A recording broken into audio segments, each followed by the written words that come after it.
Before we go any further, I want you to stop. Just stop. Sit back in your chair. Unclench your jaw. Drop your shoulders. Take a deep breath in and let it out. I need your mind completely clear for this, because we are about to install a new operating system in your brain. Think about the last time you lost your temper. Maybe someone cut you off in traffic. Maybe a coworker was rude to you. Or maybe everything just went wrong at once. We've all been there. You felt that heat rise in your chest. Your heart started pounding and you reacted. But afterwards, did you feel better? Or did you feel drained and regretful? There is a simple, authentic truth that most of us forget. You cannot control what happens to you, but you can always control how you respond. Today we are going to look at the life of Marcus Aurelius. He was a man surrounded by war, plague, and betrayal, yet he remained the calmest man in the room. He didn't survive by fighting the chaos. He survived by mastering emotional stability. We are going to explore 7 Stoic rules that will help you find the eye of the storm. It is time to stop reacting to the world and start mastering it. Rule number 1, the puppet master principle E.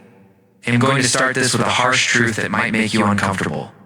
If someone can make you angry, they own you. Think about that for a second. If a stranger on the internet writes a mean comment and you spend all day thinking about it, who is in charge of your life? Is it you or is it the stranger? If your boss yells at you and you go home and ruin your family's dinner because you are in a bad mood, who is running your house? The boss is? You are not the general of your life. You are a puppet.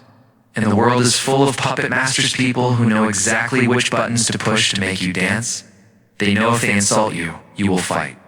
They know if they ignore you, you will chase. They pull the string and you jump. This is not freedom. This is emotional slavery. General Marcus Aurelius understood this better than anyone.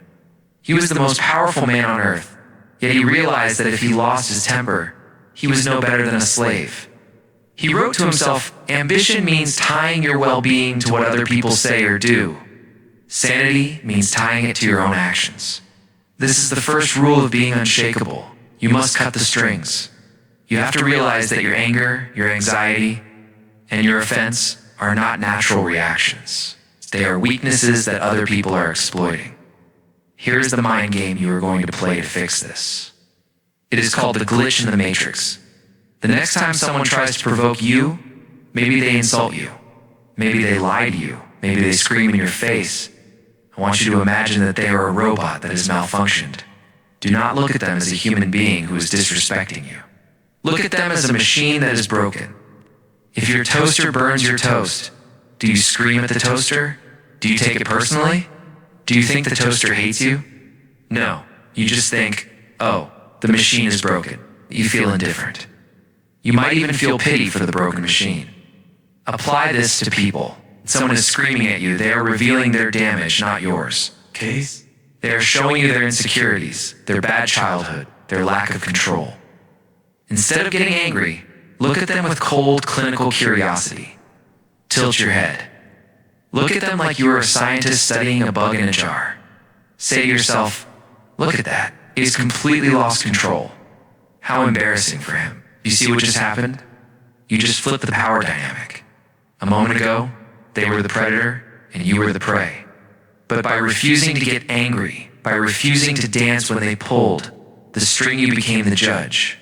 You became the superior. There is nothing that infuriates a manipulator more than a victim who refuses to be a victim. Your calm is the ultimate disrespect to their chaos. This is how you stay calm in any situation. You create a gap. Psychology. There is a stimulus, what happens to you, and a response, what you do. For most people, there is no gap.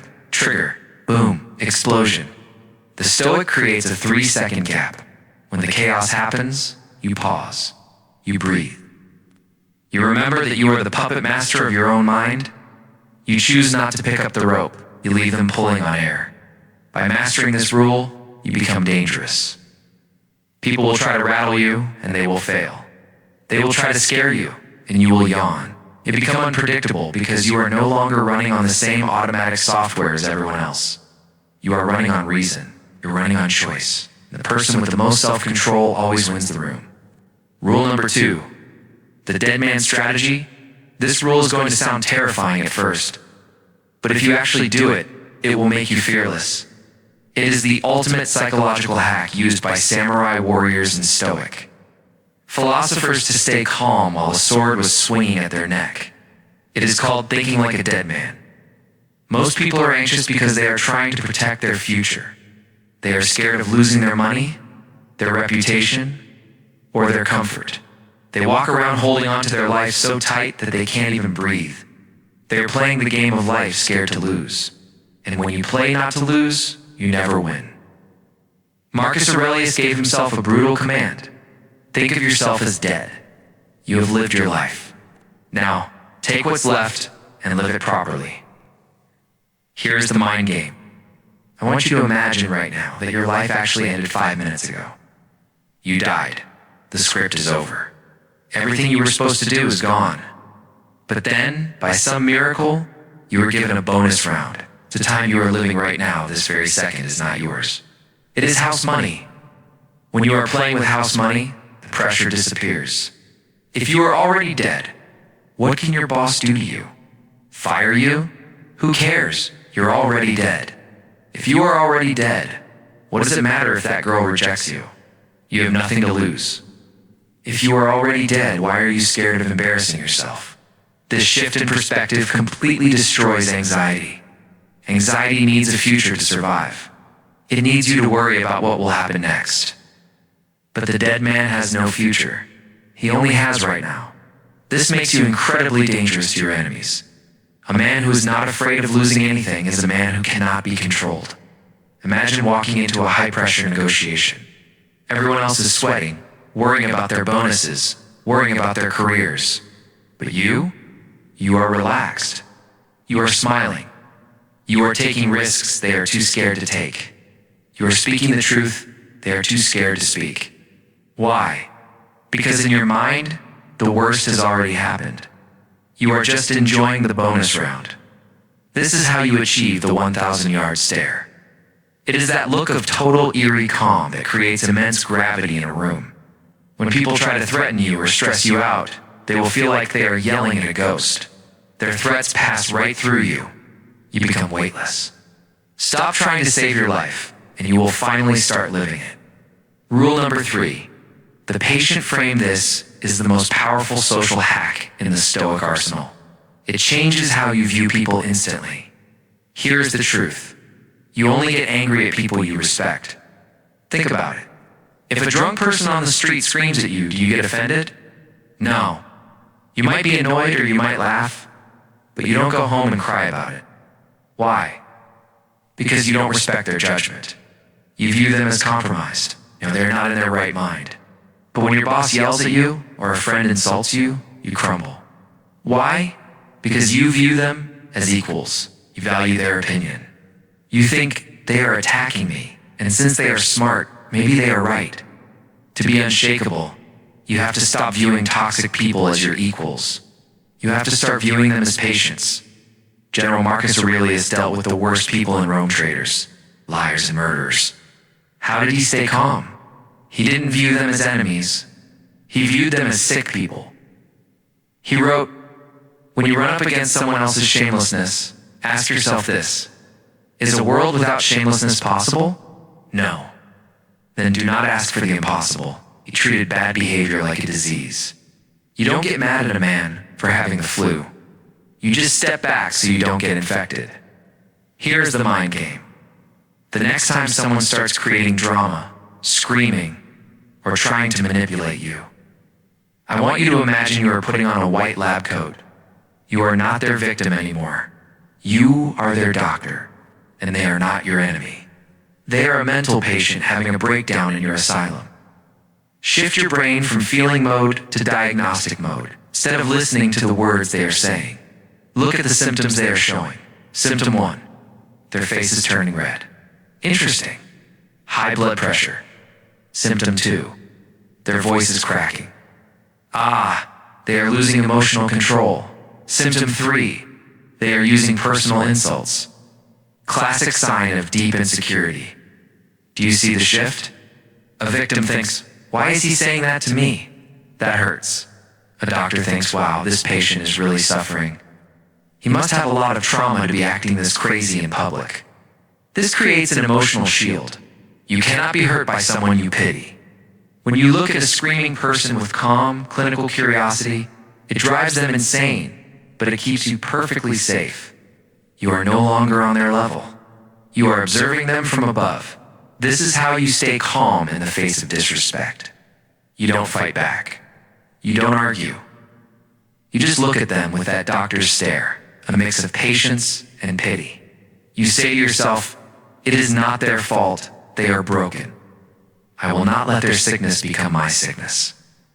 By using the patient frame, you turn every conflict into a case study. You become the scientist of your own life. And the scientist never gets angry at the data. He just observes it. Rule number 4.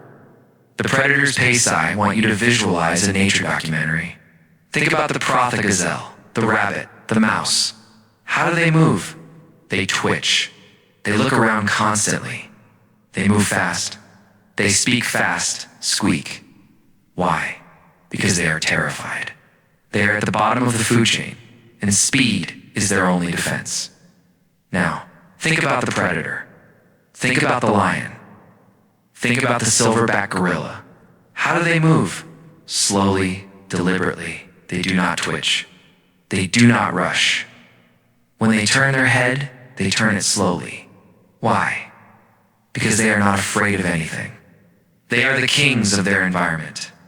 Here is the psychological rule. Speed is a signal of fear.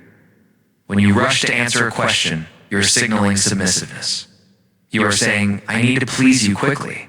When you walk fast with your head down, you are signaling, I am fleeing. When you talk fast, you are signaling, I am worried you will stop listening to me. Marcus Aurelius carried himself with unhurried dignity, commanded the Roman legions, yet he never looked like he was in a rush. He understood that the king never runs. If the king starts running, the whole empire panics. To be unshakable, you must hack your biology by hijacking your speed. Here's the mind game. It is called the underwater technique. It's the next time you are in a high-pressure situation, maybe a job interview, or an argument, or a crisis, I want you to imagine you are underwater. The resistance of the water makes it impossible to move fast. Move 25%.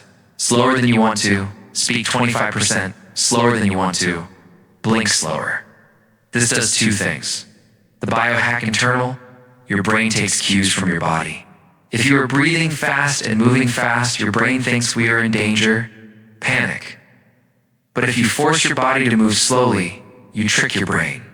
Your brain thinks we are moving slow. Oh, we must be safe. We must be in control. You literally force your nervous system to calm down. The dominance external. This plays a massive trick on the people around you. In a chaotic situation, humans look for the person with the lowest heart rate to lead them. If everyone is screaming and running, and you are standing there, moving slowly, checking your watch, and speaking in a deep, slow voice, you instantly become the alpha. You become the anchor. People are terrified of silence and slowness. They feel the need to fill the gap. By moving slowly, you force them to wait for you. You force them to match your pace. You are no longer reacting to their chaos. You are forcing them to slow down to your rhythm. Try this. The next time someone asks you a tough question, do not answer immediately. Take a slow breath. Look them in the eyes. Count to 3. Then answer slowly. That 3-second pause will make them nervous. They will wonder if they said something wrong. They will wonder what you were thinking. You have seized control of the interaction without saying a single word. The person who controls the time controls the room. Rule number 6. The voidlets look at a situation that happens to ordinary people every single day. Imagine a guy named David. David is a mid-level manager. He sits in a glass-walled conference room. His boss, a toxic, insecure man, storms in. The boss is having a bad day. His numbers are down, and he needs a punching bag. He starts screaming at David in front of the whole office. You messed up the report? You are incompetent. I don't know why I pay you. Now look at the two ways this can go. Scenario A. David's heart starts racing. His ego is hurt. He feels the need to defend himself. He starts talking fast. But, it wasn't me. It was the marketing department. I sent the email on Tuesday. Please, you have to understand. David looks weak. He looks guilty. His voice is high-pitched. He is feeding the boss's anger. The boss sees this weakness and attacks harder. David leaves the room shaking, looking like a beaten dog. Scenario B, David stays completely still. He leans back in his chair. He uncrosses his arms to show he isn't protecting himself. He locks eyes with his boss, and he says, absolutely nothing. He lets the boss scream. He lets the insults hang in the air. The boss yells, "You are incompetent." David just looks at him calm, blinking slowly. There is 5 seconds of dead silence. Suddenly, the boss starts to feel awkward. The silence is heavy. It is uncomfortable. The boss realizes he is the only one screaming. He looks like a lunatic, and David looks like a statue. The boss starts to stutter. Well, just make sure it doesn't happen again. The boss leaves the room quickly because he couldn't break David. This is the rule. Conflict requires to participants. If you do not swing back, there is no fight. There is only one person embarrassing themselves. Here's the mind game, the black hole. Toxic people, whether it's a nagging relative, a bully at school, or an angry customer looking for one thing, fuel. Their anger is a fire. Your reaction is the oxygen. If you argue, you give them oxygen. If you cry, you give them oxygen. If you explain yourself, you give them oxygen. To be unshakable, you must become a black hole. A black hole sucks in energy and gives nothing back. How to do it in real life. Next time your partner tries to pick a fight over something small like the dishes just to get a reaction out of you, do not engage in the drama. They say, "You never help around here. You are so lazy." Do not say, "I worked 10 hours today." I'm not lazy. That is taking the bait. Instead, look them in the eye, stay silent for 3 seconds and say calmly, "I hear you are upset," and then go back to what you were doing. You didn't accept the insult. You didn't fight back. You just let their words fall into the void. It is incredibly painful for them because they wanted a fight, and you denied them the satisfaction. Why this makes you dominant in any social interaction. The person who speaks the least holds the most power. When you are silent, people project their own fears onto you. The boss thinks, "Is he planning to quit? Is he going to report me to HR? Why isn't he scared?"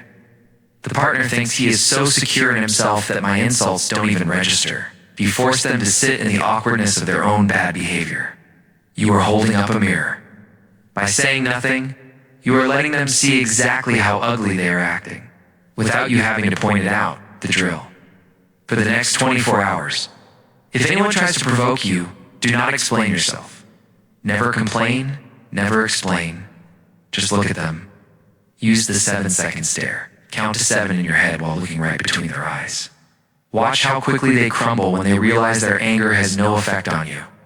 You are the wall, and they are just throwing tennis balls at it. Rule number 7. The disappointed silence we end with the most brutal move of all. Sometimes the best way to win a mind game is to refuse to play. When someone crosses the line, when they say something unforgivable or act completely out of control, do not shout. Look at them with pure disappointment. Like a father looking at a son who just stole money. Not anger, pity. Shake your head slightly. Maintain eye contact for a long, uncomfortable 5 seconds, and then turn around and walk away without saying a single word. The psychology, silence creates a vacuum. If you shout back, they feel validated. I made him mad. If you walk away in silence, you leave them alone with their own toxicity. Their brain will loop that moment over and over again. Why didn't he answer? Does he think I'm worthless? Did I go too far? You plant a seed of doubt that will rot their confidence for days. The person who can walk away is the person who holds all the power.